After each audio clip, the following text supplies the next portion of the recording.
আজ আমাদের পুরো জাতি গভীর শোক ও বেদনায় নিস্তব্ধ। দেশের গণতান্ত্রিক রাজনীতির শীর্ষ নেত্রী, সাবেক প্রধানমন্ত্রী ও বিএনপি চেয়ারপারসন বেগম খালেদা জিয়া আর আমাদের মাঝে নেই। ইন্না লিল্লাহি ওয়া ইন্না ইলাইহি রাজিউন।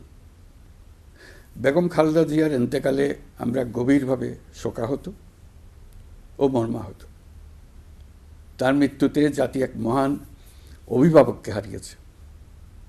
এই গভীর শোকের মুহূর্তে আমি তার পরিবারের সদস্যবৃন্দ, রাজনৈতিক সহকর্মী এবং অগণিত কর্মী সমর্থকদের প্রতি সমগ্র জাতির পক্ষ থেকে আন্তরিক সমবেদনা জানাচ্ছি।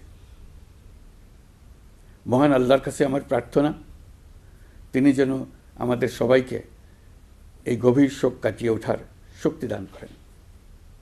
বেগম খালেদা জিয়া ছিলেন বাংলাদেশের রাজনীতিতে এক পরম মহিমান্বিত ব্যক্তিত্ব।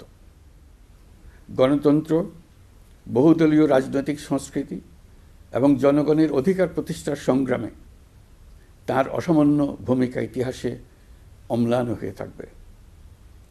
স্বৈরাচার ও ফেসিবাদের বিরুদ্ধে তাঁর আপসহীন নেতৃত্ব বারবার জাতিকে গণতন্ত্রহীন পরিস্থিতি থেকে উত্তরণের পথ দেখিয়েছে এবং মুক্তির প্রেরণা জুগিয়েছে।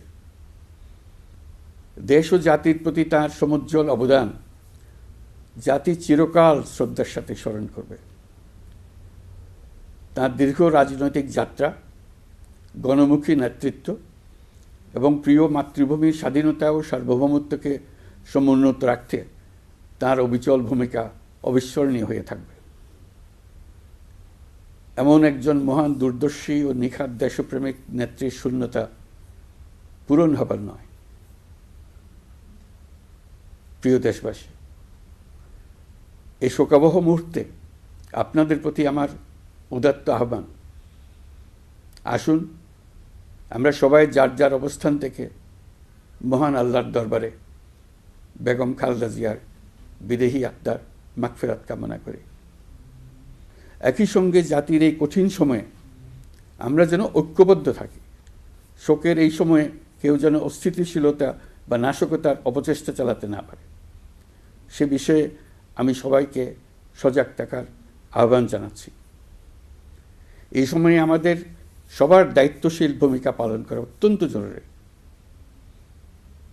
প্রিয় দেশবাসী, সাবেক প্রধানমন্ত্রী বেগম খালেদা জিয়ার মৃত্যুতে আমি 3 দিনের রাষ্ট্রীয় শোক এবং আগামীকাল তার নামাজে জানাজার দিনে একদিনের সাধারণ ছুটি ঘোষণা করছি।